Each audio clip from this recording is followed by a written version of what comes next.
Subscribe करें हमारा YouTube channel, bell icon को क्लिक करना ना भूलें, जिससे आगे आने वाले सभी यूट्यूब अपडेट्स, वीडियोस, नोटिफिकेशंस आपको मिलते रहें। नमस्ते मित्रों, परिष्कार परिवार में आप सभी का स्वागत है। मैं डॉक्टर अनिल वशिष्ठ लेकर आया हूं आपके लिए आरबीएससी का मॉडल पेपर और ये भूगोल विषय से जुड़ा हुआ है। इसके साथ हम आज चर्चा करेंगे कि आप लोगों ने बहुत अच्छी तैयारी की होगी 12th क्लास में। उस तैयारी को और बेहतर बनाने के लिए आप किस तरह से हम आपके सहयोगी हो सकते हैं, इसको बढ़ाने के लिए बच्चों ये पेपर हमारे एक्सपर्ट ने तैयार किया है। इसके अंतर्गत किस तरह से आरबीएससी ने जो नया ब्लूप्रिंट दिया है उसके आधार पर ये मॉडल पेपर तैयार किया गया है। आपको बहुत अच्छा आता है, लेकिन आप उसी आने वाले ज्ञान को किस तरह से पेपर में बहुत अच्छी तरह से प्रस्तुत करें ताकि आपके नंबर बहुत अच्छे आए और आपकी परसेंटेज अच्छी बने। और ये विषय भूगोल विषय अपने आप में एक कंपटीशन की दृष्टि से बहुत महत्वपूर्ण विषय है। इस विषय की तैयारी के साथ मैं प्रस्तुत हूँ आपके सामने ये मॉडल पेपर लेके। बच्चों हम इसी को आगे तैयारी में जोड़ेंगे। प्रश्न पत्र की जो योजना है उसके अंतर्गत उद्देश्य हेतु अंकवार, तो जो बोर्ड ने आपके लिए प्रश्न बांटे हैं वो इस प्रकार से हैं। ज्ञान के आधार पर आपके 36% प्रश्न हैं, अवबोध के आधार पर आपके 40% प्रश्न हैं, और अभिव्यक्ति जो आपको आता है उसको आप किस तरह से अच्छी तरह से लिख सकते हैं उसके 13.39% हैं, और मौलिकता के आधार पर आपके 9.84% अंक दिए हुए हैं। इस आधार पर आपको अपना उत्तर लिखना है और इसी को आप बेहतर किस तरह से अपनी कॉपी में लिखें और आप अच्छे नंबर प्राप्त करें। मित्रों आगे ये वस्तुनिष्ठ प्रश्न है आपके लिए, जो 13 प्रश्न आएंगे, प्रत्येक 1 नंबर का होगा। उसके बाद अति लघुतरात्मक प्रश्न है जो 4 हैं, वो भी आपके 1 नंबर के होंगे। इसका मतलब ये जो 17 प्रश्न है वो 1 नंबर का एक प्रश्न है, तो इसमें आपके बहुत अच्छी तरह से 17 में से 17 नंबर आने वाले हैं। लघुतरात्मक प्रश्न आपके 12 आएंगे, जो प्रत्येक प्रश्न 1.5 अंक का होगा।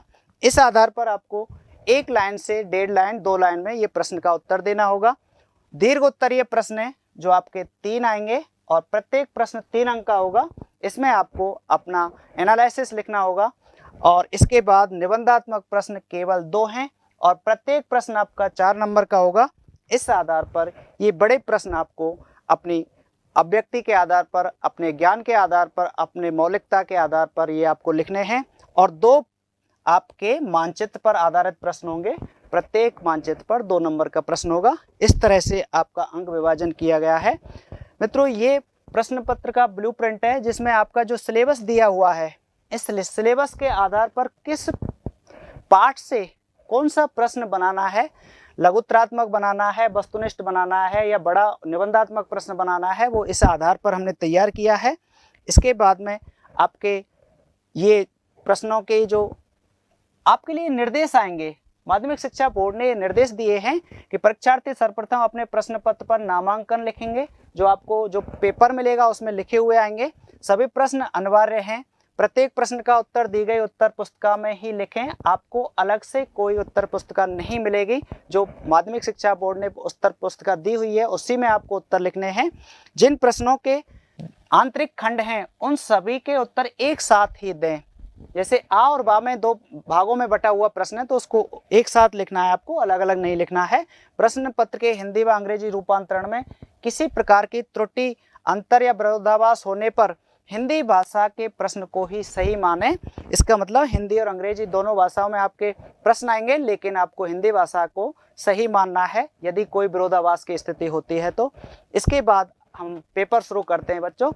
वस्तुनिष्ठ प्रश्न है, रुको और जाओ की संकल्पना के प्रतिपादक कौन है। आपको देखना है, आपके ऑप्शन है रेडजेल, बी पर है ग्रिफिथ टेलर, सी पर है ब्लॉस और डी पर है कार्ल साबर। तो आपको सही उत्तर इसमें से पहचानना है और इसका सही उत्तर है ग्रिफिथ टेलर।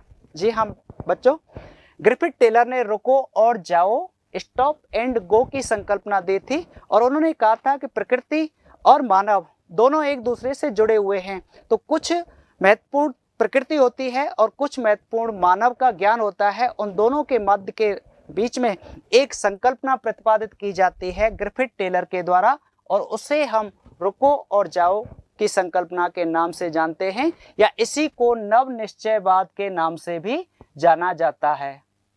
ये आपका प्रश्न हो जाएगा इस तरह से। अगला प्रश्न देखते हैं, विश्व में सर्वाधिक जनसंख्या घनत्व किस महाद्वीप में है? आपके चार ऑप्शन हैं, एशिया, अफ्रीका, यूरोप, उत्तरी अमेरिका। इन चारों में से आपको सबसे अधिक जनसंख्या घनत्व वाला छांटना है, तो निश्चित रूप से एशिया इसका सही उत्तर है। अगला प्रश्न आपका, विश्व में सर्वाधिक लिंगानुपात किस देश में है? आपको देश दिए हुए हैं, ए पर बांग्लादेश है, बी पर फ्रांस है, सी पर लेटविया और डी पर आपका ताइवान है। इसमें से सबसे अधिक लिंगानुपात वाला देश आपका लेटविया है, जहां लिंगानुपात सबसे अधिक है। अगला प्रश्न देखते हैं, प्रथम बार मानव विकास सूचकांक रिपोर्ट कब प्रस्तुत की गई? 1980 में, 1982 में, 1988 में या 1990 में? तो आपको एक सही उत्तर देना है। इसका सही उत्तर बच्चों 1990 होगा। ये 1988 नहीं है, 1990 इसका सही आंसर आएगा, क्योंकि 1990 में प्रथम बार मानव विकास प्रतिवेदन प्रस्तुत किया गया महबूब उल हक के नेतृत्व में। पाकिस्तान के अर्थशास्त्री थे और प्रोफेसर अमर्त्य सेन भारत के थे, तो उन दोनों के नेतृत्व में ये रिपोर्ट प्रस्तुत की गई। चलवासी पशुचारण का प्रमुख क्षेत्र नहीं है, इनमें से देखना है आपको चलवासी पशुचारण का कौन सा क्षेत्र नहीं है। उत्तरी अमेरिका, टुंड्रा प्रदेश, दक्षिणी पश्चिमी अफ्रीका या भूमध्य सागर? उत्तरी अफ्रीका, टुंड्रा प्रदेश, दक्षिणी पश्चिमी अफ्रीका या भूमध्य सागर? तो आपको देखना है कि पशुचारण कहाँ पर नहीं होता है, तो इसका सही उत्तर है भूमध्य सागर, क्योंकि भूमध्य सागर में पशुचारण नहीं होता।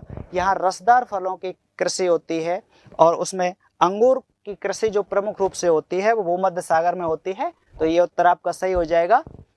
तृतीयक व्यवसाय में शामिल है, आपको देखना है तृतीयक व्यवसाय में तृतीयक क्रियाकलाप में कौन सा है? पशुचारण है, उद्योग है, परिवहन है या अनुसंधान है? तो इन तीनों में से आपको, चारों में से आपको तृतीयक व्यवसाय में शामिल कौन सा व्यवसाय है वो देखना है, तो इसका सही उत्तर है परिवहन। जी हाँ मित्रों, पशुचारण आपका प्राथमिक व्यवसाय है, उद्योग आपका द्वितीयक व्यवसाय है, परिवहन आपका तृतीयक व्यवसाय है और अनुसंधान आपका चतुर्थ व्यवसाय है। तो इस आधार पर आपको ये सही उत्तर करना है। पार्क कैनेडियन रेल मार्ग की लंबाई कितनी है? आपको फैक्ट देखने हैं, 9,322 किलोमीटर, 7,150 किलोमीटर, 6100 किलोमीटर या 7,516 किलोमीटर? इसमें से आपको सही उत्तर पहचानना है। तो पार्क कैनेडियन की जो लंबाई है रेल मार्ग की वो है आपकी 7,050 किलोमीटर। इसका ये उत्तर सही है।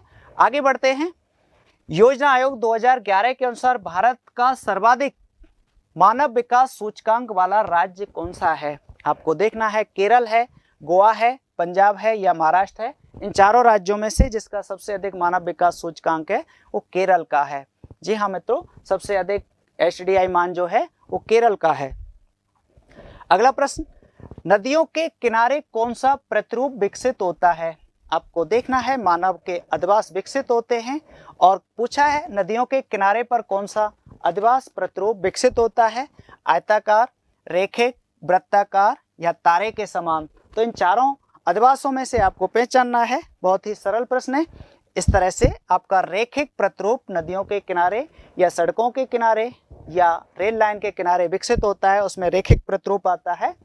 आगे बढ़ते हैं, रिक्त स्थानों की पूर्ति वाले, ये थे आपके 13 प्रश्न। अब रिक्त स्थानों की पूर्ति में है, भारत में विश्व का खाली स्थान प्रतिशत जल संसाधन पाया जाता है। आपको देखना है कि भारत में विश्व का कितने प्रतिशत जल संसाधन पाया जाता है, तो आपको 4 उत्तर करना है। हम जानते हैं भारत का जो क्षेत्रफल है, यानी कि जल की बात आ रही है तो 4% है, और स्थल की बात आ जाती है तो 2.4% है, और जनसंख्या की बात आती है तो अधिक जनसंख्या है, 17% जनसंख्या है। इस आधार पर आपका 4 उत्तर सही होगा। भारत में राउरकेला इस्पात संयंत्र किसके सहयोग से स्थापित किया गया है? राउरकेला की पूछा गया है, राउरकेला किसके सहयोग से स्थापित किया गया? राउरकेला एक लौह इस्पात केंद्र है और ये किसके सहयोग से स्थापित किया जाता है? तो जर्मनी आपका उत्तर हो जाएगा। जर्मनी के सहयोग से राउरकेला इस्पात संयंत्र की स्थापना की गई। द लिमिट टू ग्रोथ पुस्तक का प्रकाशन सन खाली स्थान में हुआ। आपको देखना है द लिमिट टू ग्रोथ पुस्तक लिखी गई थी और उस पुस्तक का प्रकाशन कब होता है। सतत विकास से जुड़ा हुआ प्रश्न है, तो ये आपका उत्तर हो जाएगा 1972। 1972 में ये पुस्तक लिखी जाती है। अगला प्रश्न है आपका, ध्वनि प्रदूषण को किसमें मापते हैं। इस खाली स्थान पर आपको अपना उत्तर लिखना है और इसका सही उत्तर है डेसिबल में ध्वनि प्रदूषण को, ध्वनि की तीव्रता को मापा जाता है और इस आधार पर जब तीव्रता अधिक हो जाती है, सहन करने शोर होने लग जाता है, तो ध्वनि प्रदूषण को हम डेसिबल में मापते हैं। आगे बढ़ते हैं अति लघुत्रात्मक प्रश्नों पर। किन्हीं दो प्राथमिक क्रियाओं को लिखिए। मित्रों, यहाँ पर आप लोग देखेंगे कि जो प्रत्यक्ष रूप से भूमि से जुड़े हुए होते हैं उन्हें हम प्राथमिक क्रियाओं में शामिल करते हैं। तो आपको उससे दो पूछा गया है, आप आखेट लिख सकते हैं, पशुचारण लिख सकते हैं, एकत्रीकरण लिख सकते हैं या मत्स्य पालन लिख सकते हैं। इनमें से किन्हीं भी दो को आपको लिखना है, उसी आधार पर यह प्रश्न तैयार किया गया है। मानव भूगोल में संभववाद से क्या अभिप्राय है। आपको संभववाद को स्पष्ट करना होगा और संभववाद को स्पष्ट करते समय आपको देखना है कि मानवीय ज्ञान या क्रियाशीलता को जिसमें वरीयता दी जाती है उसको हम संभववाद में शामिल करते हैं। यहाँ पर आपको दो चीजें ध्यान रखनी है, एक प्रकृति है और प्रकृति का जो अधिक महत्वपूर्ण योगदान होता है वो निश्चयवाद के अंतर्गत आता है या नियतिवाद के अंतर्गत आता है, और जिसमें मानव के ज्ञान को श्रेष्ठता प्रदान की गई है, मानव के ज्ञान को वरीयता दी गई है, मानव की क्रियाशीलता को अधिक महत्वपूर्ण माना गया है। मानव क्रियाशील प्राणी है, इस आधार पर उसकी क्रियाशीलता को जब वरीयता दी जाती है तो वो संभववाद है। और प्रोफेसर ब्लास इसकी बहुत ही अच्छी तरह से व्याख्या करते हैं। फेब्रे ने इसको संचालित किया था और ब्लास ने इसको आगे बढ़ाया था, तो फेब्रे और ब्लास संभववाद के नाम से जाने जाते हैं। आपको ये भी ध्यान रखना है कि संभववाद के प्रणेता कौन है, संभववाद को किसने आगे बढ़ाया और संभववाद का अर्थ क्या होता है, संभववाद से हम किस तरह से उसे नियतिवाद, निश्चयवाद से, प्रकृतिवाद से अलग कर सकते हैं। आगे बढ़ते हैं। अपर्दन से क्या अभिप्राय है, आपको आना चाहिए। अपक्षय, अपर्दन, परिवेन और निक्षेप, ये चार प्रक्रियाएं चलती हैं। उसमें से आपको चट्टान या मृदा का अपने स्थान से हट जाना, जो भी चट्टान टूटती है वो अपने स्थान से यदि किसी दूसरे स्थान पर चली जाती है तो उसे हम अपर्दन से जानते हैं। और अपक्षय में अपने ही स्थान पर टूट जाती है, जब नदी के द्वारा या हवा के द्वारा जब वो एक स्थान से दूसरे स्थान पर जाती है तो परिवहन होता है। और मित्रों, अंत में जहाँ परिवहन की क्रिया नहीं होती है, वो जमा होने लग जाता है, वहाँ पर निक्षेप होता है। तो आपसे अपर्दन, अपक्षय या परिवहन, निक्षेप में से भी कोई सा भी पूछा जा सकता है। चट्टानों का या मृदा का अपने स्थान से हटना या टूट जाना अपर्दन कहलाता है। मिश्रित कृषि से क्या अभिप्राय है, यहाँ पर आपको इसका उत्तर लिखना है। मिश्रित कृषि, जैसा कि हम जानते हैं, जिसमें कृषि और पशुपालन दोनों साथ साथ होते हैं, उसे हम मिश्रित कृषि के नाम से जानते हैं। जहाँ कृषि भी होती है और पशुपालन भी साथ साथ होता है, वो मिश्रित कृषि के अंतर्गत आता है। प्रवास को परिभाषित कीजिए। प्रवास को बताना है आपको। प्रवास क्या होता है, जनसंख्या का अपने स्थान से और दूसरे स्थान पर जाना या चले जाना आपका प्रवास कहलाता है। ये हमें आना चाहिए। जब किसी स्थान से जनसंख्या गमन करने लग जाती है, जाने लग जाती है, तो जिस स्थान से जाती है उसे उद्गम कहते हैं, और जहाँ पर जाती है वहाँ पर गंतव्य स्थान होता है। तो एक स्थान से दूसरे स्थान पर जब जनसंख्या चलने लग जाती है, जाने लग जाती है, तो उसे हम प्रवास के नाम से जानते हैं। आगे बढ़ते हैं। मानव विकास के उपागमों को लिखिए। तो मानव विकास के उपागम आपके चार उपागम हैं। आय उपागम, कल्याण उपागम, न्यूनतम आवश्यक उपागम और क्षमता उपागम। ये मानव विकास के चार उपागम आपको ध्यान रखने हैं। अगला प्रश्न है, विश्व व्यापार संगठन को स्पष्ट कीजिए। विश्व व्यापार संगठन के बारे में आपको लिखना है। लघुत्रात्मक प्रश्न है, आपको इसके बारे में लिखना है कि 1 जनवरी 1995 को विश्व व्यापार संगठन की स्थापना की गई और विश्व में व्यापार को बढ़ाने के लिए यह संगठन लागू किया गया 1 जनवरी 1995 को। इससे पहले आपको ये देखना है कि इस विश्व व्यापार संगठन को जब 1 जनवरी 1995 को लागू किया जाता है, इससे पहले गेट के नाम से कार्य करता था, तो उसको 1 जनवरी 1995 को विश्व व्यापार संगठन के नाम से जाना गया। इस तरह से आपको ये ध्यान रखना है। आसियान के बारे में बताइए। आपको बताना है कि दक्षिणी पूर्वी एशिया के प्रमुख देशों का समूह है। इसको आप लोग लिख सकते हैं। आसियान के बारे में, दक्षिणी पूर्वी Asia, association south east Asia nation, तो दक्षिणी पूर्वी एशिया के जो प्रमुख देशों का समूह है, उस संगठन को आसियान के नाम से जाना जाता है। इस तरह से आप बताएंगे। ऑस्ट्रेलियन पार महाद्वीपीय रेल मार्ग को बताइए। आपको परिवहन के दृष्टिकोण से पार ऑस्ट्रेलियन या ऑस्ट्रेलियन पार महाद्वीप रेल मार्ग के बारे में आना चाहिए। ये ऑस्ट्रेलिया के पश्चिमी तट पर स्थित पर्थ से, आपसे ये भी पूछा जा सकता है कि पर्थ कौन से तट पर है, तो पश्चिमी तट पर स्थित पर्थ से आरंभ होकर पूर्वी तट पर स्थित सिडनी तक जो रेल मार्ग है वो आपका ऑस्ट्रेलियन पार महाद्वीपीय रेल मार्ग है। इस आधार पर आपके ये लघुत्रात्मक प्रश्न 1 से 2 लाइन के बीच में आपके पूरे हो जाते हैं। जनसंख्या घनत्व के 3 प्रकारों को बताइए। आपको पहले तो जनसंख्या घनत्व बताना है और जनसंख्या घनत्व के फिर 3 प्रकारों को बताना है। तो यहाँ पर आपको ध्यान रखना है कि किसी स्थान के जनसंख्या और क्षेत्रफल के मध्य में जो अनुपात होता है वो जनसंख्या घनत्व होता है। तो यहाँ पर 3 प्रकार के जनसंख्या घनत्वों में आपका एक तो हो जाता है गणितीय जनसंख्या घनत्व, दूसरा हो जाता है आपका कृषि जनसंख्या घनत्व और तीसरा हो जाता है आपका कायिक जनसंख्या घनत्व। आप इसको बहुत अच्छी तरह से अलग से भी लिख सकते हैं कि कुल जनसंख्या में और कुल क्षेत्रफल का भाग दे दिया जाता है तो जनसंख्या का गणितीय घनत्व आ जाता है। इसके बाद यदि आपकी कृषि में संलग्न जनसंख्या में और कृषि योग्य भूमि का भाग दे दिया जाता है तो आपका ये कृषि घनत्व आ जाता है। और कायिक जनसंख्या घनत्व में आप देखते हैं कि कुल जनसंख्या में कृषि योग्य भूमि का भाग दे दिया जाता है तो ये कायिक घनत्व आता है। आपके लघुत्रात्मक प्रश्न में इस प्रकार से घनत्व के प्रकार भी पूछे जा सकते हैं। आगे बढ़ते हैं। प्रवास के अपकर्ष और प्रतिकर्ष कारकों में अंतर कीजिए। आपको प्रवास के अपकर्ष और प्रतिकर्ष कौन से कारक ऐसे हैं जिनसे जनसंख्या आती है, जनसंख्या आकर्षित होती है, और कौन से कारक ऐसे हैं जिनके कारण से जनसंख्या जाने लग जाती है, अपने स्थान को छोड़ने लग जाती है। तो आप देखते हैं अपकर्ष कारक जो खींचते हैं जनसंख्या को, जो आकर्षित करते हैं। तो उसमें एक लाइन आपको याद रहनी चाहिए कि मानव को मैदानों ने आकर्षित किया है, या हम कह सकते हैं कि जहाँ पर जलवायु अच्छी है, मैदान है, पैदावार है, वहाँ पर अपकर्ष कारक जनसंख्या को अपनी ओर आकर्षित करते हैं। जिन कारकों से जनसंख्या आकर्षित होती है उन्हें जनसंख्या प्रवास के अपकर्ष कारक कहा जाता है।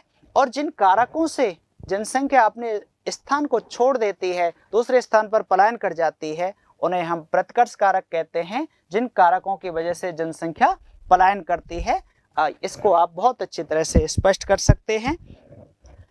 सघन पुंजित, सघन है या पुंजित है, एवं प्रकीर्ण बस्ती में क्या अंतर है? आपके अधवास से प्रश्न है, सघन और प्रकीर्ण बस्ती में क्या अंतर है? तो आप देखेंगे सघन, प्रकीर्ण, सघन बस्ती वो होती है जहां आवास पास पास बने होते हैं, एक दूसरे से सटकर बने होते हैं, जहां आवास पास पास है, एक की दीवार दूसरे से सटी हुई होती है, वो सघन आवास विकसित हो जाते हैं।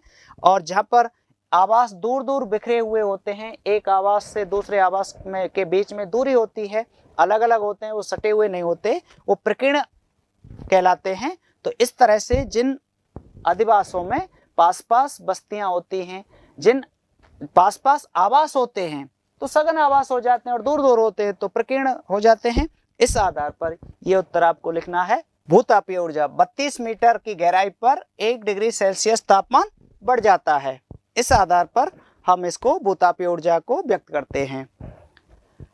सतत पोषणीय विकास को परिभाषित कीजिए। सतत पोषणीय विकास, नाम से स्पष्ट हो रहा है, सतत पोषणीय विकास, लगातार जो विकास की दर है उसको हमें कैसे इस परिभाषित करना है। सतत पोषणीय विकास, इसका मतलब है कि जब हम विकास की बात करते हैं तो अब वर्तमान की आवश्यकताओं को पूरा करते हुए, वर्तमान की आवश्यकताओं को पूरा करते हुए ध्यान में रखते हुए आने वाली पीढ़ी के विकास को भी ध्यान में रखा जाए, यानी कि संसाधनों का इस तरह से अनुकूलतम उपयोग किया जाए कि आवश्यकताएं वर्तमान की पूरी हों और आने वाली पीढ़ी के भविष्य को ध्यान में रखा जाए। तो ऐसा विकास हमारा सतत पोषणीय विकास के नाम से जाना जाता है। इसी को धारणीय विकास के नाम से जानते हैं और ये है आपका सतत पोषणीय विकास।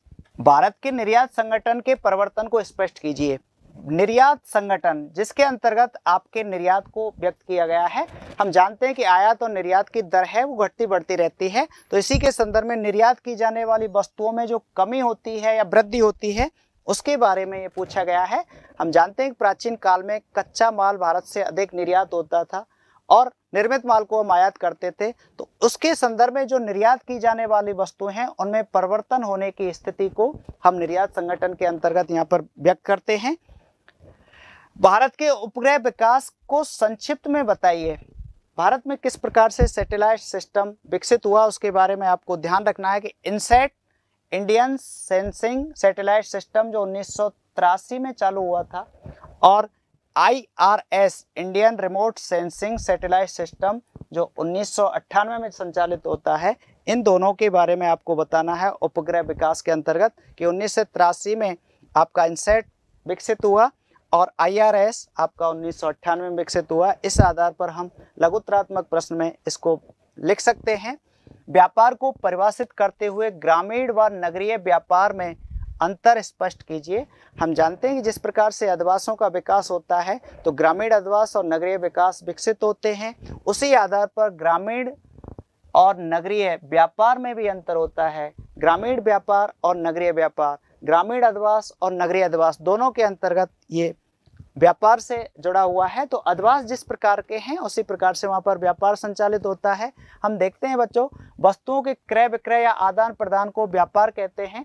यदि किसी की आवश्यकता होती है तो उसे हम मंगाते हैं या खरीदते हैं, और जो हमें आवश्यकता से अधिक लगता है या आवश्यकता से अधिक उत्पादन होता है उसे हम निर्यात कर देते हैं, तो वो व्यापार कहलाता है। ग्रामीण क्षेत्रों में आवधिक बाजार होते हैं। आप जानते हैं कि कहीं पर ऐसे बाजार लगाए जाते हैं जो सप्ताह में 1 दिन लगते हैं या सप्ताह में 2 दिन लगते हैं, उन्हें हम आवधिक बाजार कहते हैं। उस समय ही ग्रामीण लोग अपनी आवश्यकता की वस्तुओं को खरीद लेते हैं।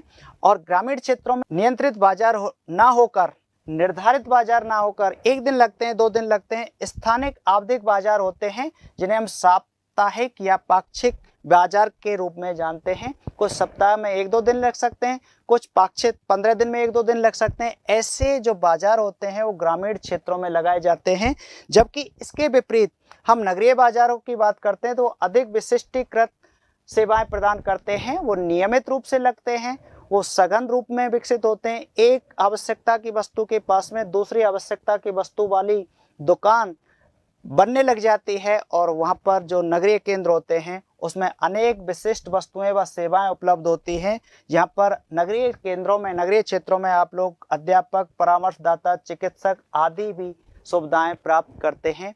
इसलिए बच्चों यहाँ पर हम देखते हैं कि ग्रामीण जनसंख्या अपनी सुविधाओं के आधार पर उसमें न केवल बाजार को शामिल किया गया है बल्कि अध्यापक, परामर्शदाता और चिकित्सक, परिवहन आदि सुविधाओं के आधार पर ग्रामीण जनसंख्या नगरीय क्षेत्रों की ओर आकर्षित हो रही है। तो इस आधार पर हम इसको व्यापार से समझ सकते हैं कि नगरीय व्यापार और ग्रामीण व्यापार में क्या अंतर है, कि ग्रामीण जनसंख्या नगरों की ओर क्यों आकर्षित हो रही है। ये इस प्रश्न से भी जुड़ा हुआ है। भारत में सूती वस्त्र उद्योग के विकास पर एक लेख लिखिए। आपको सी सेक्शन के अंतर्गत ये देखना है। तो हम बच्चों भारत में सूती वस्त्र उद्योग के विकास पर अपनी जो एक प्रश्न है उसको लिखेंगे। सूती वस्त्र उद्योग भारत का परंपरागत व प्राचीन उद्योग है। बहुत ही सरल शब्दों में इसको आप लिखिएगा। भारत उष्णकटिबंधीय जलवायु वाला देश है।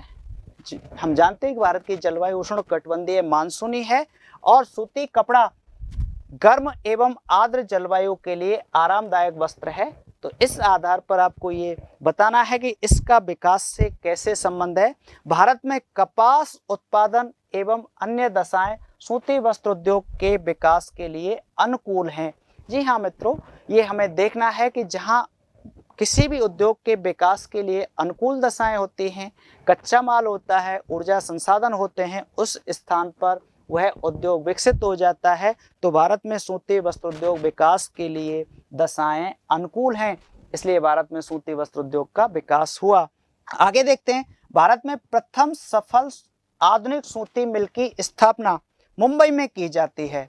जी हाँ मित्रों, ये आपको ध्यान रखना है कि भारत में पहली मिल 1854 में लगाई गई थी और 1854 में जब ये लगाई गई थी तो ये मुंबई में लगाई गई और इस प्रकार से भारत में सफल सूती वस्त्र मिल की स्थापना मुंबई में की जाती है। मुंबई महाराष्ट्र के अंतर्गत, महाराष्ट्र की राजधानी है। और फिर गुजरात में कपास उत्पादन क्षेत्र हैं, तो महाराष्ट्र और गुजरात भारत के दो बड़े सूती वस्त्र उद्योग के केंद्र बन गए। इस आधार पर हम कह सकते हैं कि भारत में सूती वस्त्र उद्योग केंद्र का विकास हुआ। मुंबई पत्तन से आवागमन आसानी से हो जाता है। हम जानते हैं कि जब भी किसी उद्योग का विकास होता है तो वहाँ पर कच्चे माल को आयात किया जाता है, निर्मित माल को निर्यात किया जाता है। तो आयात और निर्यात के लिए मुंबई बंदरगाह पर जो आवागमन की सुविधा है वो है, इसलिए यहाँ पर ये विकसित होता है। महाराष्ट्र, गुजरात, तमिलनाडु, उत्तर प्रदेश भारत के प्रमुख सूती वस्त्र उत्पादक राज्य हैं। सन 1947 तक भारत में 423 मिलें थी। देश का विभाजन हुआ। विभाजन के बाद 423 में से 409 मिलें भारत में रह गईं, किंतु कपास उत्पादक क्षेत्र केवल 26% ही रह गया। इस आधार पर स्वतंत्रता के बाद यह उद्योग देश में, भारत में फिर से विकसित किया गया। हम देखते हैं कि देश के विभाजन के बाद में कपास उत्पादक क्षेत्र और कपास के जो मिलें थीं, उद्योग केंद्र थे, वो विभाजित हो जाते हैं। उसके बाद देश में आज़ादी के बाद में फिर से सूती वस्त्र उद्योग को विकसित किया गया। भारत के 3 राष्ट्रीय जलमार्गों के बारे में बताइए। तो आपको देखना है कि जलमार्ग राष्ट्रीय जलमार्गों के अंतर्गत जल परिवहन का सबसे सस्ता साधन है। इस बात को हम बहुत अच्छी तरह से जानते हैं कि परिवहन के सभी साधनों में सबसे सस्ता परिवहन जल परिवहन है, क्योंकि इसमें किसी भी प्रकार की रोड बिछाने की आवश्यकता नहीं है, रेल पटरी बिछाने की आवश्यकता नहीं है, इसलिए ये सबसे सस्ता माध्यम है। और इसी के साथ एक लाइन और जुड़ी हुई होती है कि यदि हम व्यापार की बात करते हैं तो अंतर्राष्ट्रीय व्यापार में जो सबसे ज़्यादा योगदान होता है वो जल परिवहन का होता है और ये सस्ता भी होता है। यह भारी एवं स्थूल सामग्री के परिवहन के लिए सर्वाधिक उपयुक्त है, ये बात इससे स्पष्ट होती है। यह ईंधन दक्ष एवं पारिस्थितिकी अनुकूल परिवहन प्रणाली है। जल परिवहन 2 प्रकार का होता है। यहाँ पर आपको 2 प्रकार याद रखने हैं, जानना है। 2 प्रकारों में एक अंतःस्थलीय जलमार्ग है और दूसरा आपका महासागरीय जलमार्ग है। जो देश के आंतरिक भागों में नदियों के माध्यम से जो परिवहन होता है वो अंतःस्थलीय जलमार्ग के अंतर्गत आता है और महासागरों के माध्यम से जो होने वाला है वो महासागरीय जलमार्ग के अंतर्गत आता है। तो हमसे राष्ट्रीय जलमार्गों के बारे में पूछा गया है।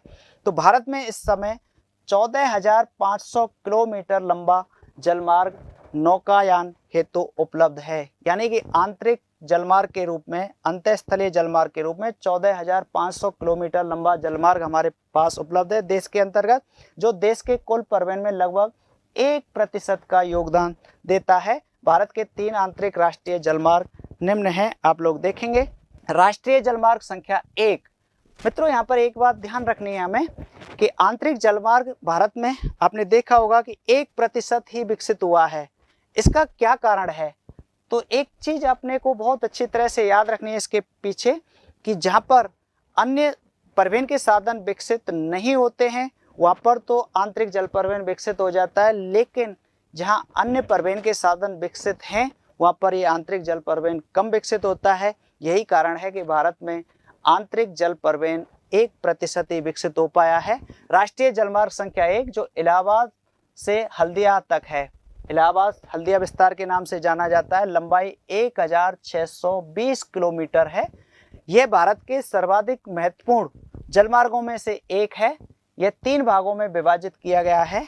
इलाहाबाद से पटना तक 600 किलोमीटर है, पटना से फरक्का तक 460 किलोमीटर है और फरक्का से हल्दिया तक 560 किलोमीटर है। और इस प्रकार से 1620 किलोमीटर इलाहाबाद से हल्दिया तक ये भारत का राष्ट्रीय जलमार्ग संख्या 1 है, जो हमारा गंगा नदी से जुड़ा हुआ है। राष्ट्रीय जलमार्ग संख्या 2 जो सदिया से धुबरी तक है और इसके अंतर्गत ये 891 किलोमीटर है और ये आपका ब्रह्मपुत्र नदी पर है। तो पहला गंगा से जुड़ा हुआ है, दूसरा ब्रह्मपुत्र नदी से जुड़ा हुआ है।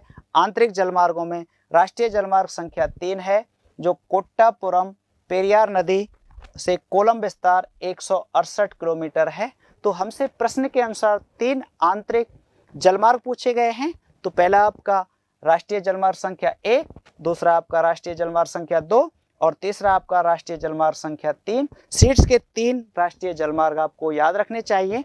इस तरह से आपका फैक्ट से जुड़ा हुआ है, आपको ध्यान रखना है कौन सा कहाँ पर है, किस नदी से जुड़ा हुआ है और किस नदी के साथ साथ उसकी लंबाई कितनी है, किन किन राज्यों से होकर ये जुड़ा हुआ है। भारत में लौह इस्पात उद्योग की स्थापना को प्रभावित करने वाले कारक बताते हुए प्रमुख केंद्रों को बताइए। उद्योग से जुड़ा हुआ प्रश्न है। विश्व में लौह इस्पात उद्योग, तो हम जानते हैं कि उद्योगों के स्थानीयकरण के कारण सबसे पहले अपने को देखना है कि उद्योग, कोई भी उद्योग जब विकसित होगा तो उसकी स्थापना को प्रभावित करने वाले कारक आपसे पूछे जाएंगे और उस कारकों को आपको बताना है।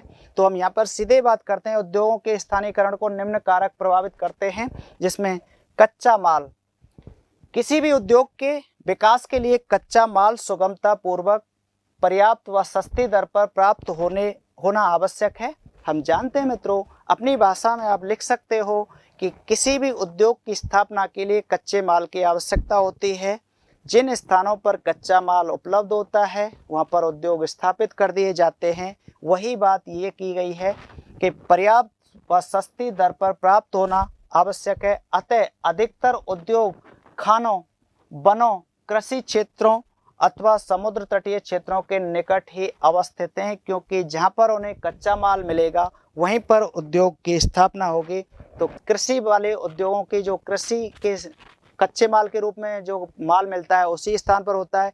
जहाँ खनन क्षेत्र है उस पर कच्चे माल के आधार पर उसी उद्योग का विकास होगा। जैसे लौह इस्पात की बात करते हैं तो लौह अयस्क की उत्पादकता वाले क्षेत्रों के निकट ये लौह इस्पात केंद्र विकसित होता है। जिन उद्योगों को कच्चा माल भारी, सस्ता व जिनमें निर्माण के लिए दौरान वजन कम होता है उनमें इसी तरह की प्रवृत्ति पाई जाती है। तो आप देख सकते हैं कि कच्चा माल और निर्मित माल, कच्चा माल जब उद्योगों में जाता है और वहाँ से निर्मित माल बन के आता है, तो जिन स्थानों पर कच्चे माल की उपलब्धता है वहीं पर अधिकांश उद्योगों का विकास किया जाता है। दूसरा है आपका शक्ति के साधन। उद्योगों के केंद्रीकरण एवं विकास के लिए शक्ति एक आवश्यक तत्व है। किसी भी उद्योग की स्थापना करनी है तो वहाँ पर ऊर्जा स्रोतों की या शक्ति के स्रोतों की आवश्यकता होती है। शक्ति के प्रमुख साधन कोयला, पेट्रोलियम, जल विद्युत, प्राकृतिक गैस और परमाणु ऊर्जा हैं। यहाँ पर हम देखते हैं कि जिन स्थानों पर शक्ति के साधन उपलब्ध हैं, शक्ति के स्रोत उपलब्ध हैं, उन्हीं स्थानों पर उद्योगों की अधिक स्थापना की जाती है। अधिकांश लौह इस्पात उद्योग कोयला खदानों के पास ही अवस्थित हैं, क्योंकि कोयला जिन स्थानों पर है उन स्थानों पर उद्योगों की स्थापना हुई है। और एल्युमिनियम उद्योग सस्ते जलविद्युत उत्पादक क्षेत्रों में ही स्थापित किए गए हैं। कच्चे माल और शक्ति के स्रोत किसी भी उद्योग की स्थापना को प्रभावित करते हैं। परिवहन व संचार के साधन, तीव्र व सक्षम परिवहन सुविधाएं औद्योगिक विकास के लिए अति आवश्यक हैं। हम जानते हैं कि उद्योगों के लिए कच्चा माल और उद्योगों से निर्मित माल को एक स्थान से दूसरे स्थान पर परिवहन के साधनों के द्वारा पहुंचाया जाता है। तो जहां पर परिवहन के साधन अधिक विकसित होंगे वहां पर उद्योगों का विकास भी अधिक होगा और संचार के साधनों की आवश्यकता होती है। इसके साथ परिवहन लागत का औद्योगिक इकाई की अवस्थिति में महत्वपूर्ण स्थान होता है। जी हाँ मित्रों, हम जानते हैं कि यदि कच्चे माल को यदि उद्योगों तक ले जाया जाएगा और निर्मित माल को बाजार तक ले जाया जाएगा, चूँकि हम जानते हैं कच्चा माल कम मूल्यवान होता है और निर्मित माल अधिक मूल्यवान होता है, तो इसीलिए उद्योग कच्चे माल वाले स्थान पर लगाए जाते हैं, लेकिन उसमें परिवहन लागत को बहुत महत्वपूर्ण स्थान दिया जाता है। यदि परिवहन लागत कम आती है तो उद्योग से लाभ होगा, यदि परिवहन लागत अधिक आने लगे तो उद्योग में घाटा हो जाएगा। इसलिए परिवहन भी अपने आप में उद्योगों की स्थापना को प्रभावित करने वाला एक महत्वपूर्ण कारक है। परिवहन के साधनों की भांति संचार के साधन जैसे डाक, तार, टेलीफोन, ईमेल तथा इंटरनेट आदि भी औद्योगिक विकास में सहायक होते हैं, क्योंकि संचार के साधनों के माध्यम से ही किसी सूचना को एक स्थान से दूसरे स्थान पर पहुंचाया जाता है। तो यही उद्योगों के ऊपर लागू होती है। बाजार, जी हाँ मित्रों, एक बहुत बड़ा फैक्टर है जो न केवल उद्योगों की स्थापना को प्रभावित करता है बल्कि लागत को भी प्रभावित करता है कि यदि आपने किसी भी वस्तु का उत्पादन किया है उद्योगों के माध्यम से तो उसके लिए बाजार होना जरूरी है, क्योंकि निर्मित माल को, तैयार माल को खपत के लिए भेजना है। उद्योगों की स्थानीयकरण में एक अन्य प्रमुख कारक इसके द्वारा उत्पादित माल के लिए बाजार का उपलब्ध होना जरूरी है। बाजार से तात्पर्य उस क्षेत्र में तैयार वस्तुओं की मांग एवं वहां के निवासियों की क्रय शक्ति है। मित्रों, यहाँ पर दो शब्द और आपको ध्यान रखने हैं, चूंकि बाजार होना चाहिए और बाजार के साथ साथ उस वस्तु की मांग होनी चाहिए। जहाँ वस्तु की मांग होती है और बाजार होता है वहाँ पर उद्योग आसानी से विकसित हो जाते हैं और सफल होते हैं। तो यहाँ बाजार का सीधा संबंध हमारा जनसंख्या से भी जुड़ता है कि जहाँ जनसंख्या अधिक होती है, जनसंख्या वो उपभोक्ता अधिक होते हैं, उपभोग करने वाले अधिक होते हैं और उस क्षेत्र में बाजार में माल आसानी से बिक जाता है तो उद्योग सफल होते हैं। कुशल श्रमिक, ये भी एक महत्वपूर्ण कारक है।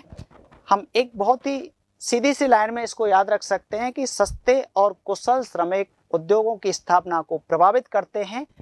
कुशल एवं श्रमिकों की आवश्यकता होती है। कंप्यूटर नियंत्रण प्रणाली से युक्त स्वचालित कारखाने जिनमें मशीनों को संचालित करने के लिए विकसित किया गया है पूरे विश्व में नजर आने लगे हैं। तो इससे हम जानते हैं कि कंप्यूटर का उपयोग बढ़ता जा रहा है। तो सस्ते और कुशल श्रमिक, इसलिए कुशल शब्द लगा है कि यदि आपको कंप्यूटर के माध्यम से भी मशीनों को संचालित करना है तो उसमें कुशल श्रमिक की आवश्यकता होती है, तभी उद्योग सफल हो पाता है। पूंजी, ये भी अपने आप में एक महत्वपूर्ण कारक है कि किसी भी उद्योग के लिए पूंजी की आवश्यकता होगी। आपके पास पूंजी है तो उद्योग स्थापित हो सकता है, क्योंकि मशीनें खरीदनी हैं, ऊर्जा के साधन खरीदने हैं, कच्चा माल खरीदना है, परिवहन पर व्यय करना है, तो निश्चित रूप से प्रत्यक्ष या अप्रत्यक्ष रूप से पूंजी उसको प्रभावित करती है। किसी भी उद्योग की स्थापना एवं संचालन का अनिवार्य तत्व है। जी हाँ मित्रों, यदि आपके पास पूंजी है तो उद्योग लगा सकते हैं। कारखाना लगाने के लिए, मशीनें संचालित करने के लिए, कच्चा माल खरीदने के लिए और मजदूरों को वेतन देने के लिए पूंजी की आवश्यकता होती है। इसलिए किसी भी उद्योग के लिए पूंजी एक महत्वपूर्ण कारक है। इस आधार पर आप किसी भी उद्योग के लिए पूंजी की आवश्यकता को बता सकते हैं। जलापूर्ति, किसी निर्माण उद्योग के स्थानीयकरण पर जलापूर्ति का भी प्रभाव होता है। लौह इस्पात उद्योग हो, चाहे सूती वस्त्र उद्योग हो, चाहे रासायनिक उद्योग हो, चाहे कागज उद्योग हो, चमड़ा उद्योग हो, आणविक विद्युत गृह आदि कोई सा भी उद्योग हो, उद्योगों की स्थापना के लिए जल की आपूर्ति होना आवश्यक है। इसलिए जलापूर्ति उद्योगों के विकास को, उद्योगों की स्थापना को प्रभावित करती है। किसी भी उद्योग को हम देख लें तो वो निश्चित रूप से कहीं ना कहीं जल स्रोतों के निकट होगा, या तो नदियों के किनारे होगा, या समुद्र तटों पर होगा, या झील के किनारे पर होगा। इस आधार पर जलापूर्ति आपके उद्योग को प्रभावित करती है। जलवायु, निश्चित रूप से जलवायु का योगदान होता है। उपयुक्त एवं स्वास्थ्यप्रद जलवायु से श्रमिकों की कार्यक्षमता बढ़ती है और उपयुक्त अनुकूल जलवायु में ही उद्योगों का विकास होता है। सूती वस्त्र उद्योग के साथ इसको बहुत आसानी से जोड़ सकते हैं कि सूती वस्त्र उद्योग के लिए नम और आर्द्र जलवायु होती है, वहाँ सूती वस्त्र उद्योग विकसित होता है, क्योंकि नम और आर्द्र जलवायु में धागा टूटता नहीं है। ऐसी चीज़ें भी आप लोग अपने कारकों में जोड़ सकते हैं, लिख सकते हैं, जो कि उस जगह पर, उस स्थान पर आपको लिखने के लिए बड़ा उत्तर लिखना है तो ये चीज़ें उदाहरण सहित लिखनी है, ताकि आपके बड़े प्रश्नों में अच्छे नंबर आ सकें। उच्च तकनीकी, जी हाँ, वर्तमान में उच्च तकनीकी भी उद्योगों हेतु अति आवश्यक है। चूँकि उत्पादन अधिक लेना है तो तकनीकी को उपयोग में लेना होगा। इसके द्वारा विनिर्माण की गुणवत्ता को नियंत्रित करने, अपशिष्टों के निस्तारण तथा प्रदूषण के विरुद्ध संघर्ष संभव है। आपकी सरकारी नीतियां भी उद्योगों के विकास को प्रभावित करती हैं। किसी भी देश की सरकार की नीतियां भी उद्योगों के विकास को प्रभावित करती हैं। औद्योगिक नीति से आप इसको बहुत अच्छी तरह से स्पष्ट कर सकते हैं, चाहे भारत की हो चाहे विदेश की हो। जब किसी भी उद्योग को विकसित करना है तो वहाँ उस नीति के आधार पर किस उद्योग को कितना विकसित करना है, वो सरकारी नीतियाँ इसको निर्धारित करती हैं। भारत में जो पहली नीति लगी थी वो 1948 से चल रही है। जो उद्योगों के विकास के लिए। इस आधार पर आप उदाहरण भी दे सकते हैं कि औद्योगिक विकास में विभिन्न प्रकार की सरकारी नीतियां किस तरह से योगदान देती हैं। आगे बात करते हैं, भारत में चीनी उद्योग की स्थापना के कारक एवं प्रमुख उत्पादक राज्यों को बताइए। मित्रों, यहाँ पर हम देखेंगे कि उद्योगों में चाहे सूती वस्त्र उद्योग हो, चाहे चीनी उद्योग हो, सभी की स्थापना को प्रभावित करने वाले कारक लगभग समान होते हैं, क्योंकि जो एक उद्योग को प्रभावित करता है उसी आधार पर अन्य उद्योग भी प्रभावित होते हैं। सिर्फ अंतर ये आ जाता है कि जो जहाँ पर जैसा कच्चा माल होगा उस स्थान पर उसी उद्योग के विकास की संभावनाएं अधिक होती हैं। तो ये पुनः वही आपके सभी उद्योगों को प्रभावित करने वाले कारक आ जाते हैं। शक्ति के साधन हैं, इसके बाद परिवहन एवं संचार के साधन हैं, बाजार है मित्रों, कुशल श्रमिक हैं, पूंजी है, और इस आधार पर आपकी जलापूर्ति है, जलवायु है, उच्च तकनीकी है, सरकारी नीतियां हैं। और इस आधार पर हम भारत में चीनी उद्योग के विकास को देखते हैं। भारत में चीनी उद्योग महत्वपूर्ण उद्योग है। जी हाँ मित्रों, एक कृषि आधारित उद्योग है चीनी उद्योग, और भारत एक कृषि प्रधान देश है। तो हम देखते हैं देश में प्रथम सफल चीनी मिल 1903 में अंग्रेजों द्वारा बिहार के मंडौर सारण जिला में स्थापित की गई। हमें ये ध्यान रखना है। फैक्ट से जुड़ा हुआ प्रश्न है कि आपके पहले चीनी मिल भारत में कहाँ पर लगी। उसके बाद में देश में योजना काल में चीनी उद्योग का तेजी से विकास होता है। 1950-51 में 139 कारखाने थे जिनकी उत्पादन क्षमता 15 लाख टन थे।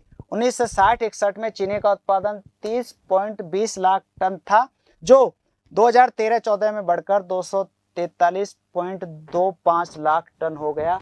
ये उत्पादन के विकास को इंगित करता है।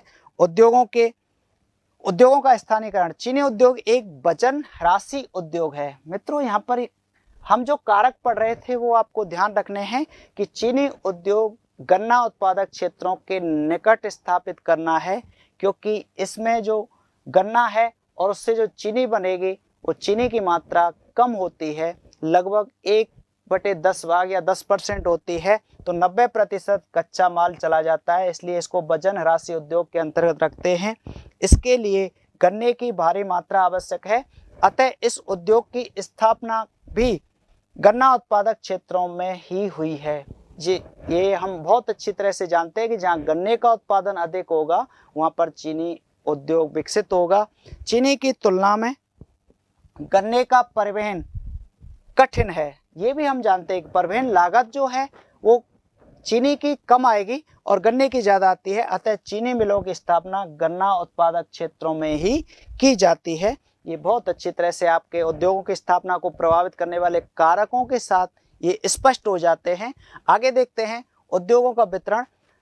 देश में चीनी उद्योग का विकास गन्ना उत्पादक राज्यों में ही हुआ है, बहुत अच्छी तरह से स्पष्ट हो चुका है।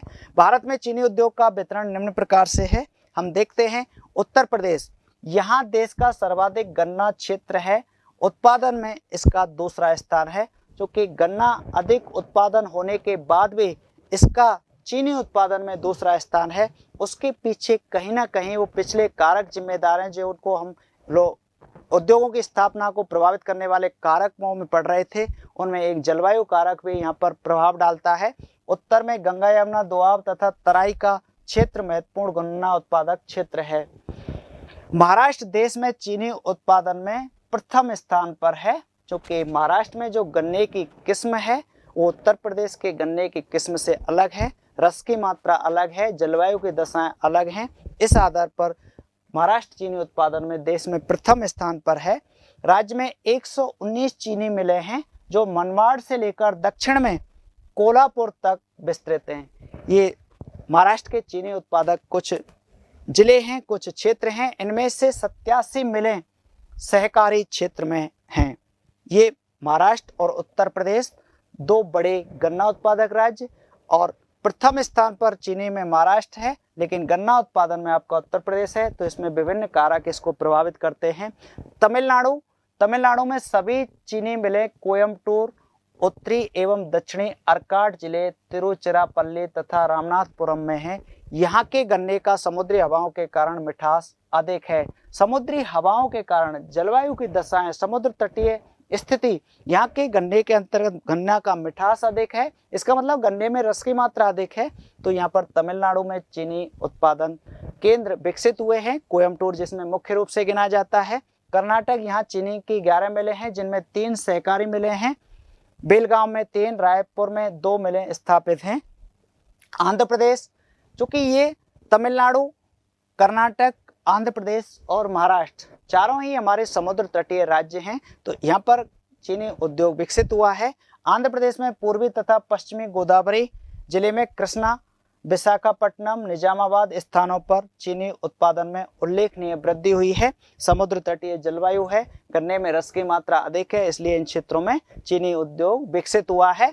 बिहार, उत्तरी बिहार मुख्य चीनी उत्पादक क्षेत्र है, जहाँ चंपारण, सारण, दरभंगा, पटना मुख्य उत्पादक जिले हैं। सबसे पहले निश्चित रूप से चीनी की मिल बिहार में लगाई गई थी, लेकिन उत्पादन में ये पीछे आता है। और बात करते हैं राजस्थान के, राजस्थान में केशोराय पाटन बूंदी जिले में, श्रीगंगानगर जिले में, भोपाल, सागर, चित्तौड़गढ़ में प्रमुख चीनी मिलें हैं, चीनी उद्योग के प्रमुख केंद्र हैं। इस आधार पर मित्रों ये आपका एक बड़ा प्रश्न हो जाता है जिसमें आपके अच्छे नंबर आएंगे, ऐसी हम उम्मीद करते हैं। आगे देखते हैं, भारत में जल संरक्षण एवं प्रबंधन को समझाइए। इस आधार पर आप देखते हैं तो जल संरक्षण और प्रबंधन, अलावड़ीय जल की घटती हुई उपलब्धता और बढ़ती मांग से सतत पोषणीय विकास के लिए इस महत्वपूर्ण जीवनदायी संसाधन के संरक्षण और प्रबंधन की आवश्यकता बढ़ गई है। हम जानते हैं मित्रों, एक लाइन हमारी जुड़ती है कि जल ही जीवन है। तो जल ही जीवन है, इसका मतलब जल जो मानव के उपयोग में आता है वो मीठे जल की निरंतर कमी होती हुई जा रही है। तो इस आधार पर जल के संरक्षण की और प्रबंधन की आवश्यकता है। भारत को जल संरक्षण के लिए तुरंत कदम उठाने हैं और प्रभावशाली नीतियां, कानून बनाने हैं। जल संरक्षण हेतु प्रभावशाली उपाय अपनाने हैं। इस आधार पर जल का संरक्षण करना परम आवश्यक है। इसी को आगे देखते हैं, जल बचत तकनीकी और विधियों के विकास के अतिरिक्त प्रदूषण से बचाव के प्रयास भी करने चाहिए। जल संभर विकास, वर्षा जल संग्रहण, जल के पुनः चक्रण और पुनः उपयोग और लंबे समय तक जल की आपूर्ति के लिए जल के संयुक्त उपयोग को प्रोत्साहित करने की आवश्यकता है। मित्रों, आप अपने शब्दों में इस जल संरक्षण को व्यक्त कर सकते हैं। चूँकि जल संरक्षण, वर्षा जल संरक्षण की संग्रहण की बात होती है। वर्षा से प्राप्त होने वाला जो जल है वो मीठा होता है और मीठे जल की निरंतर कमी होती जा रही है, इसलिए वर्षा जल संग्रहण अपनाना बहुत आवश्यक है। वर्षा जल संग्रहण विभिन्न उपयोगों के लिए वर्षा के जल को रोकने, वर्षा से जो प्राप्त होने वाला जल है वो व्यर्थ में बहकर ना चला जाए, सागर में पुनः मिल जाएगा तो उसका उपयोग नहीं हो पाएगा क्योंकि वो मीठा जल है, और उसको एकत्र करने की विधि है वर्षा जल संग्रहण। इसका उपयोग भूमिगत जल व्रतों, जो पृथ्वी के आंतरिक भाग में भूमिगत जल हो जाता है वहाँ पर पुनर्भरण के लिए भी किया जाता है। यदि पृथ्वी के आंतरिक भाग में भूमिगत जल चला जाता है, उसको संरक्षित कर लिया जाता है, तो उसका भी उपयोग कर सकते हैं। यह एक कम और पारिस्थितिकी अनुकूल विधि है जिसके द्वारा पानी की प्रत्येक बूंद संरक्षित करने के लिए वर्षा जल को नलकूपों, गड्ढों और कुओं में एकत्र किया जाता है। तो इस आधार पर वर्षा जल के संग्रहण को किस तरह से आप बचा सकते हैं, तो जो वर्षा का जल है वो व्यर्थ बहकर समुद्र में ना जाए। वर्षा जल संग्रहण पानी की उपलब्धता को बढ़ाता है। ये वर्षा जल संग्रहण क्यों किया जाए, कैसे करें और इससे लाभ क्या होने वाला है, तो ये पानी की उपलब्धता को बढ़ाता है, इसलिए वर्षा जल के संग्रहण की आवश्यकता है। भूमिगत जल स्तर को नीचा होने से रोकता है। यदि आप वर्षा के जल का संग्रहण करते हैं तो जो भूमिगत जल है, जो लगातार जल नीचे चलता चला जा रहा है, वो नीचा होने से कम होता है। फ्लोराइड और नाइट्रेट्स जैसे संदूषकों को कम करके अवमिश्रण भूमिगत जल की गुणवत्ता बढ़ाता है। ये आपको ध्यान रखना है कि वर्षा का जल जब मीठा होता है तो फ्लोराइड और नाइट्रेट्स जैसे संदूषकों को कम करता है और भूमिगत जल की गुणवत्ता को बढ़ा देता है, इसलिए वर्षा जल संग्रहण आवश्यक है। मृदा अपरदन और बाढ़ को रोकता है। यदि इसे जल व्रतों के पुनर्भरण के लिए उपयोग किया जाता है तो तटीय क्षेत्रों में अलावड़ीय जल के प्रवेश को रोकता है। तटीय क्षेत्रों में जो समुद्र का जल है वो लवणीय है। यदि वर्षा के जल का संग्रहण किया जाता है तो अलवणीय जल की मात्रा बढ़ेगी, इसका मतलब खारे जल की कमी हो जाएगी और उपयोग के योग्य जल का संग्रहण हो जाएगा। इसलिए इस प्रश्न को आप लोग बहुत अच्छी तरह से कर सकते हैं। देश में विभिन्न समुदाय लंबे समय से अनेक विधियों से वर्षा जल संग्रहण करते आ रहे हैं। चूंकि निबंधात्मक प्रश्न है, आपको इसमें जितना समय बचता है, जितना आप लिख सकते हैं वो आपको छूट रहेगी। ग्रामीण क्षेत्रों में परंपरागत वर्षा जल संग्रहण सतह संचयन जलाशयों जैसे झीलों, तालाबों, सिंचाई तालाबों आदि में किया जाता है। आप जानते हैं झीलों में संग्रहण करते हैं, तालाबों में करते हैं, सिंचाई तालाबों में किया जाता है। राजस्थान में वर्षा जल संग्रहण ढांचे जिन्हें कुंड कहते हैं, वर्षा जल संग्रहण के लिए राजस्थान में कुंड अथवा टांका बनाए जाते हैं जिसमें वर्षा का जल संरक्षित किया जाता है, संग्रहण किया जाता है। एक ढका हुआ भूमिगत टंकी के नाम से जानी जाती है, जिनका निर्माण घर अथवा गांव के पास या घर में संग्रहित वर्षा जल को एकत्रित करने के लिए किया जाता है। कुंड या टांके से आप अच्छी तरह से परिचित होंगे। इस तरह से वर्षा के जल का संग्रहण किया जा सकता है। इसमें अथवा करके एक प्रश्न और आता है मित्रों, ये भी आपको देखना है। उन दोनों में से आपको एक सेलेक्ट करना है जिसको आप बहुत अच्छी तरह से लिख सकते हैं। विश्व के प्रमुख महासागरीय जलमार्गों को समझाइए। इस आधार पर आपको देखना है कि विश्व के महासागरीय जलमार्ग, अभी हम बात कर रहे थे कि भारत के आंतरिक जल परिवहन की बात की, जिनमें केवल 1% जो आंतरिक जल परिवहन विकसित हो पाया है। यहाँ पर हम बात कर रहे हैं विश्व के प्रमुख महासागरीय जलमार्गों को।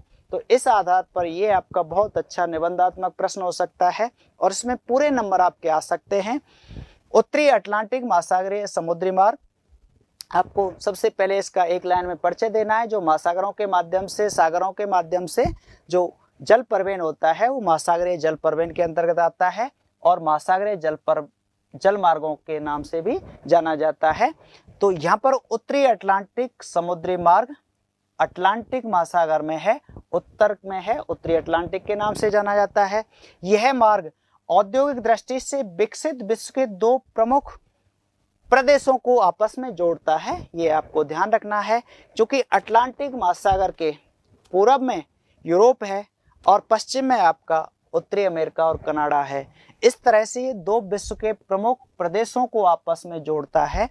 उत्तरी पूर्वी संयुक्त राज्य अमेरिका और पश्चिमी यूरोप को आपस में मिलाता है या जोड़ता है। इस तरह से आप बता सकते हैं। विश्व का 1/4 विदेशी व्यापार इस मार्ग से किया जाता है या इस मार्ग के द्वारा होता है। आपको ये ध्यान रखना है कि 2 विश्व के समृद्ध प्रदेश, पूरब में यूरोप और पश्चिम में उत्तरी अमेरिका, इसको आपस में जोड़ने वाला जो उत्तरी अटलांटिक महासागरीय जलमार्ग है, जिससे 1/4 विदेशी व्यापार इस मार्ग के द्वारा होता है। तो मित्रों, आप कह सकते हैं कि विश्व का जो सबसे व्यस्त महासागरीय जलमार्ग है वो उत्तरी अटलांटिक महासागरीय जलमार्ग है। ध्यान रखेंगे इस जगह पर आंतरिक जलमार्ग नहीं है, ये महासागरीय जलमार्ग है जो उत्तरी अटलांटिक महासागरीय जलमार्ग के नाम से जाना जाता है। आगे देखते हैं, दूसरे अर्थों में इसे बृहद ट्रंक मार्ग कहा जाता है। तो आपको ध्यान रखना है कि बृहद ट्रंक मार्ग के नाम से उत्तरी अटलांटिक समुद्री मार्ग या महासागरीय जलमार्ग जाना जाता है। दोनों तटों पर पत्तन और पोताश्रय उन्नत सुविधाएं उपलब्ध हैं। क्योंकि जब परिवहन विकसित हो चुका है तो दोनों तटों पर बंदरगाहों की अच्छी सुविधा है और पोताश्रयों की उन्नत दशाएं विकसित हैं, सुविधाएं उपलब्ध हैं। इस आधार पर विश्व का सबसे अधिक व्यस्त और सबसे अधिक परिवहन करने वाला जो मार्ग है वो उत्तरी अटलांटिक समुद्री महासागरीय मार्ग है। इसको आप यहाँ देख सकते हैं मित्रों। ये आपका उत्तरी अमेरिका है और ये आपका दक्षिणी अमेरिका है। और यदि हम ये कहें कि यहाँ से हमारा ये अटलांटिक महासागर है और अटलांटिक महासागर ये विषुवत रेखा के उत्तर में है, तो उत्तरी अटलांटिक महासागरीय जलमार्ग के नाम से इसको जानते हैं। उत्तरी अमेरिका के ये पूर्वी भाग को और यूरोप के पश्चिमी भाग से जोड़ता है। इसलिए इसके दोनों तरफ 2 समृद्ध प्रदेश हैं, दोनों विकसित हैं और विकसित है तो दोनों के बीच में आसानी से आवागमन होता है। इसलिए उत्तरी अटलांटिक महासागरीय जलमार्ग विश्व का सबसे व्यस्त महासागरीय जलमार्ग है जो 2 समृद्ध प्रदेशों को आपस में जोड़ता है। आप अपने हिसाब से अपनी भाषा में बहुत सरल शब्दों में इसको लिख सकते हैं। दूसरा है आपका भूमध्य सागरीय हिंद महासागर समुद्री मार्ग या महासागरीय जलमार्ग, जो भूमध्य सागर से प्रारंभ होता है और हिंद महासागर तक जाता है। भूमध्य सागर आपका अटलांटिक महासागर का पार्ट है और हिंद महासागर से होता हुआ ये दो महासागरों को आपस में जोड़ता है। इस तरह से यह समुद्री मार्ग प्राचीन विश्व के हृदय स्थल कहे जाने वाले क्षेत्रों से गुजरता है और किसी भी अन्य मार्ग की अपेक्षा अधिक देशों और लोगों को सेवाएं प्रदान करता है। पोर्ट सईद, अदन, मुंबई, कोलकाता और सिंगापुर इस मार्ग की महत्वपूर्ण पत्तनों में से कुछ हैं। आपको देखना है पोर्ट सईद, अदन, मुंबई, कोलंबो और सिंगापुर इस मार्ग के महत्वपूर्ण पत्तनों में से कुछ हैं।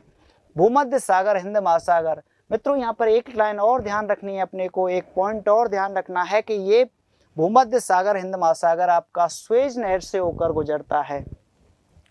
उत्तम आशा अंतरीप से होकर जाने वाले आरंभिक मार्ग की तुलना में स्वेज नहर के निर्माण से दूरी और समय में अत्यधिक कमी हो गई है, जिसकी हम बात कर रहे थे कि स्वेज नहर से होकर गुजरता है। जब तक स्वेज नहर का निर्माण नहीं हुआ था तब तक यह मार्ग आपका उत्तम आशा अंतरीप से होकर, या यूं कहें कि अफ्रीका महाद्वीप का चक्कर लगा के चलता था। लेकिन जैसे स्वेज नहर का निर्माण हो गया तो इस नहर के निर्माण होने के बाद इस महासागरीय जलमार्ग की जो दूरी है वो कम हो गई। तो इसको आप बहुत अच्छी तरह से लिख सकते हैं, भूमध्य सागर हिंद महासागरीय समुद्री जलमार्ग, जिसको मानचित्र के आधार पर आप देख सकते हैं। ये आपका भूमध्य सागर है और ये आपका पार्ट है अटलांटिक महासागर का, ये आपका अफ्रीका महाद्वीप है।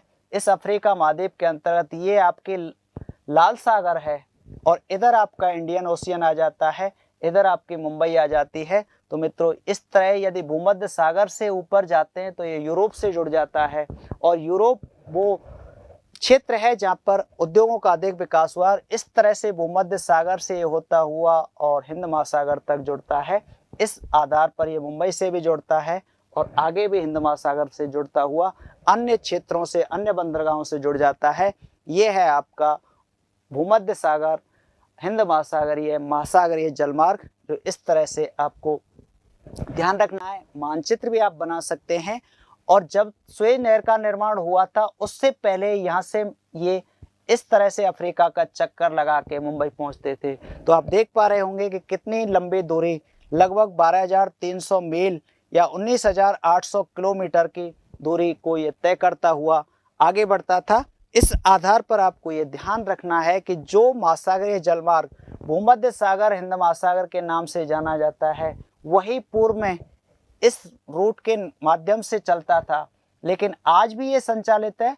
अब जो जलयानों का जो आवृत्ति है इस स्वेज मार्ग से होकर ज़्यादा हो गई है। तो ये दोनों मार्ग एक दूसरे से जुड़े हुए हैं, एक दूसरे से अलग हैं। इन दोनों को आपको पहचानना है। इस आधार पर ये एक साथ दो महासागरीय जलमार्ग आपके तैयार हो जाते हैं।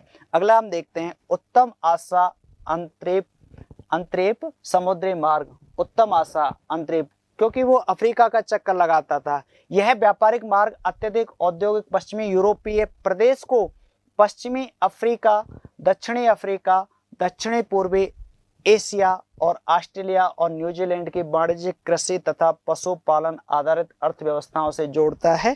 हम कह सकते हैं कि ये उत्तम आशा अंतरिक्ष मार्ग आपके इस तरह से अफ्रीका को, यूरोप को और एशिया से जोड़ता है। स्वेज नहर के निर्माण से पहले यह मार्ग 6,400 किलोमीटर लंबा था। सोना, हीरे, तांबा, टिन, मूंगफली, गिरी का तेल, कहवा और फलों जैसे समुद्र प्राकृतिक संसाधनों के कारण दोनों पूर्वी और पश्चिमी अफ्रीका के बीच व्यापार की मात्रा और यातायात में वृद्धि हो रही है। इसका मतलब है कि जल परिवहन अंतर्राष्ट्रीय व्यापार में सबसे अधिक महत्वपूर्ण है, तो उसी को हम महासागरीय जलमार्गों के माध्यम से पढ़ रहे हैं। उत्तम आशा समुद्री महासागरीय जलमार्ग जो पूरे अफ्रीका का चक्कर लगा के और व्यापार से जुड़ा हुआ था, जिसकी अभी हमने बात की थी, वो यही है। उत्तम आशा से यहाँ से होकर ये गुजरता था। आगे देखते हैं मित्रों अगला, दक्षिणी अटलांटिक समुद्री मार्ग। अभी हमने बात की थी उत्तरी अटलांटिक समुद्री मार्ग की, जो सबसे व्यस्त था और सबसे अधिक परिवहन उसी से होता था। इस पर हम बात कर रहे हैं दक्षिणी अटलांटिक की। तो अटलांटिक महासागर का दक्षिणी भाग निश्चित बात है कि विषुवत रेखा से दक्षिण का भाग आ गया।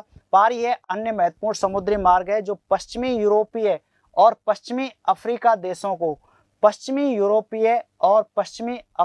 देशों को दक्षिणी अमेरिका में ब्राजील, अर्जेंटीना, उरुग्वे से मिलाता है। या हम यूँ कहें कि अटलांटिक महासागर के दक्षिण का भाग जो उसके पूरब में अफ्रीका है, पश्चिम में दक्षिणी अमेरिका है, उससे आपस में जोड़ने वाला जो मार्ग है वो दक्षिणी अटलांटिक महासागरीय जलमार्ग के नाम से जाना जाता है। यातायात उत्तरी अटलांटिक मार्ग की तुलना में मित्रों ध्यान दीजिएगा, दक्षिणी अमेरिका और अफ्रीका के सीमित विकास और कम जनसंख्या के कारण इस पर बहुत ही कम विकास हुआ है। इसका मतलब है कि उत्तरी अटलांटिक महासागरीय जलमार्ग बहुत व्यस्त है, उसकी तुलना में दक्षिणी अटलांटिक महासागरीय जलमार्ग बहुत कम सीमित विकास वाला है। चूंकि यहाँ पर जनसंख्या भी कम है, जनसंख्या के कारण बहुत कम विकास हुआ है या कम इसका उपयोग होता है। केवल दक्षिणी पूर्वी ब्राजील, प्लाटा ज्वार नदमुख और दक्षिणी अफ्रीका के कुछ भागों में बड़े पैमाने पर औद्योगिकरण हुआ है। इसका मतलब है कि दक्षिणी अमेरिका के अंतर्गत ब्राजील कुछ और उधर अफ्रीका के अंतर्गत कुछ क्षेत्रों का जहां अधिक औद्योगिक विकास हुआ है उसके आर पार ये अपना परिवहन विकसित होता है, इसलिए उत्तरी अटलांटिक की तुलना में इसका विकास कम हुआ है। रियो डी जेनेरो और केपटाउन के बीच मार्ग पर भी यातायात बहुत कम है क्योंकि दोनों दक्षिणी अमेरिका और अफ्रीका में एक जैसे उत्पाद और संसाधन हैं। इस कारण से इस मार्ग का विकास कम हुआ है। हम आगे बढ़ते हैं मित्रों, इसको देखते हैं मानचित्र में। ये आपका अफ्रीका है और अफ्रीका के अंतर्गत इधर आपका दक्षिणी अमेरिका है। उत्तरी अटलांटिक महासागर उत्तर में है विषुवत रेखा के, और विषुवत रेखा आपकी यहाँ से होकर जा रही, तो ये दक्षिण में जो भाग है, चूंकि हम जानते हैं अफ्रीका महाद्वीप में भी अधिक विकास नहीं हुआ है और इधर दक्षिणी अमेरिका में भी अधिक विकास नहीं हुआ है, तो उत्तर की तुलना में इसका विकास सीमित है। लेकिन आपको ध्यान रखना है कि दक्षिण में अटलांटिक महासागर के माध्यम से जो समुद्री परिवहन होता है वो इसके अंतर्गत आता है, ये आप मानचित्र से बता सकते हैं। उत्तरी प्रशांत महासागरीय समुद्री मार्ग विस्तृत उत्तरी प्रशांत महासागर के आर पार, प्रशांत महासागर के आर पार। मित्रों देखिए कितनी अच्छी समानता है, कितना सरल है।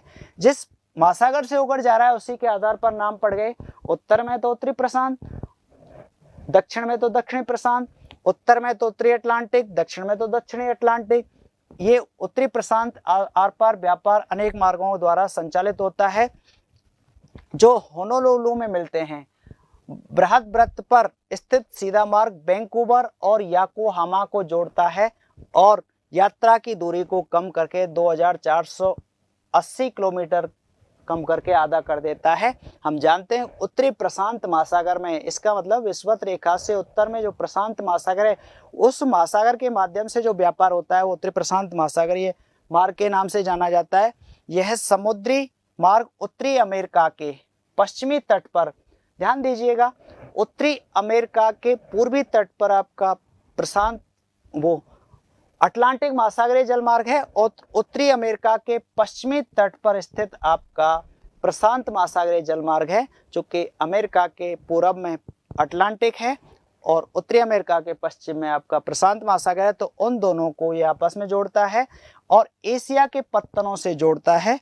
यहाँ पर ये मुख्य अंतर आपको ध्यान रखना है, उत्तरी अमेरिका के पश्चिमी तट पर स्थित पत्तनों को एशिया के पत्तनों से जोड़ता है, वो प्रशांत महासागरीय जलमार्ग है, उत्तरी प्रशांत महासागरीय जलमार्ग। वैंकूवर, सिएटल और पोर्टलैंड, सैन फ्रांसिस्को जो अमेरिका के बंदरगाह हैं, और योकोहामा जापान, कोबे शंघाई चीन का, हांगकांग, मनीला और सिंगापुर एशिया के बंदरगाहों से जोड़ता है। इसका मतलब जो संसार का सबसे बड़ा महासागर है प्रशांत महासागर, वो एशिया को और अमेरिका से जोड़ता है। अमेरिका के अंतर्गत पश्चिमी अमेरिका आ जाता है। इस तरह से ये उत्तरी प्रशांत समुद्री मार्ग आपको ध्यान रखना है मित्रों। यहाँ पर आप देखते हैं ये आपका उत्तरी अमेरिका है और उत्तरी अमेरिका का ये जो पश्चिमी भाग है इसको ये एशिया के पूर्वी भाग से जोड़ता है। इसके अंतर्गत जापान आ जाता है, चीन आ जाता है, फिलीपाइंस आ जाता है। इस तरह यहाँ पर जो संचालित होने वाला महासागरीय जलमार्ग है वो आपका उत्तरी प्रशांत महासागरीय जलमार्ग है। आगे बढ़ते हैं मित्रों। दक्षिणी प्रशांत समुद्री जलमार्ग जिस तरह से उत्तरी प्रशांत है उसी की तुलना में हम दक्षिणी प्रशांत की बात करते हैं जो विषुवत रेखा के दक्षिण में है। यह समुद्री मार्ग पश्चिमी यूरोप और उत्तरी अमेरिका को ऑस्ट्रेलिया, न्यूजीलैंड और पनामा नहर से होते हुए प्रशांत महासागर में प्रकीर्णित द्वीपों से मिलाता है। तो निश्चित रूप से महासागरीय जलमार्ग जो दक्षिण की बात हो रही है प्रशांत महासागर में, ये ऑस्ट्रेलिया और न्यूजीलैंड से जुड़ा हुआ है और उत्तरी अमेरिका से और यूरोप से भी, चूंकि जलमार्गों के माध्यम से आप लोग उत्तरी अमेरिका तक चले जा सकते हैं। तो इस आधार पर ये आपका दक्षिणी प्रशांत में है, तो ये दक्षिणी प्रशांत समुद्री मार्ग कहलाता है। इस मार्ग का प्रयोग हांगकांग, फिलीपींस और इंडोनेशिया पहुंचने के लिए किया जाता है। पनामा और सिडनी के बीच तय की गई दूरी को 12,000 किलोमीटर है। होनोलुलु इस मार्ग पर महत्वपूर्ण पत्तन है। तो ये ध्यान रखना है कि होनोलुलु जो आपका बंदरगाह है, पत्तन है, वो आपके प्रशांत महासागरीय मार्ग से जुड़ा हुआ है। इस तरह से मित्रों ये अंतर्राष्ट्रीय व्यापार के द्वार के रूप में हमारे पत्तन और महासागरीय जलमार्ग जिसका सबसे अधिक व्यापार में उपयोग होता है, इस तरह से ये आपका ऑस्ट्रेलिया है और इस तरह से ये आपका दक्षिणी अमेरिका है। तो ये दक्षिणी जो प्रशांत है इस तरह से ये जुड़ा हुआ है। और निश्चित रूप से जब महासागर है तो इससे जो जलयान होते हैं वो उत्तरी अमेरिका तक चले जाते हैं और इधर भी आपके जलयान चले जा सकते हैं, क्योंकि इस तरह से महासागरीय जलमार्ग की तरह से खुला हुआ है। तो ये हम इस तरह से पढ़ते हैं। मित्रों ये थे आपके प्रशांत महासागरीय जलमार्ग और अंतर्राष्ट्रीय जो महासागरीय जलमार्ग थे। अब अपना अगला प्रश्न होगा आपका मानचित्र से, दिए गए विश्व के मानचित्र में निम्नांकित को दर्शाइए। आपको अप्लेशियन पर्वत दर्शाना है, लंदन दर्शाना है, विक्टोरिया झील और हॉन्शो द्वीप। इसको आप विश्व के मानचित्र में किस तरह से दर्शा सकते हैं? यहाँ पर मित्रों आपका अप्लेशियन पर्वत है, इसी के पास आपका पिट्सबर्ग है। मान लो पिट्सबर्ग आ जाता है तो आपको यहाँ दर्शाना है जो अप्लेशियन पर्वत से जुड़ा हुआ है। इसके बाद लंदन है, आपको ध्यान रखना है कि लंदन आपकी ग्रेट ब्रिटेन की राजधानी है और वो इस स्थान पर है, तो लंदन है। विक्टोरिया झील है, विक्टोरिया झील के पास से आपकी नील नदी निकलती है, तो यहाँ आपको ये विक्टोरिया झील है और यदि नील नदी आ जाती है तो ये आपको दर्शानी है। और हॉन्शो द्वीप आपका ये होक्काइडो और ये इसके बाद में ये हॉन्शो द्वीप है, यहाँ आपको ये दर्शाने हैं। इसके अलावा आपके और भी स्थान आ सकते हैं, लेकिन आपको मानचित्र का बहुत अच्छा ज्ञान होना चाहिए। कम से कम 50-100 स्थान आपके ऐसे हों जो आपके पूरे नंबर दे सकें। आप में इसके अलावा और भी कुछ भी आ सकता है, जैसे आपसे सुपीरियर झील पूछा जाए तो यहाँ सुपीरियर झील हो सकती है और इसी के नीचे आपकी मिशिगन झील है। तो आपसे शिकागो भी पूछा जा सकता है, आपसे न्यूयॉर्क भी पूछा जा सकता है, आपसे कोई से भी विश्व के 4 स्थान पूछे जा सकते हैं जो महत्वपूर्ण हैं, प्रचलित हैं। तो इस तरह से विश्व के मानचित्र में आपको ये ध्यान रखना है। अपना भारत से पूछते हैं तो यहाँ है, आपके चीन से पूछते हैं तो इस तरह से कोई सा भी स्थान आ जाता है।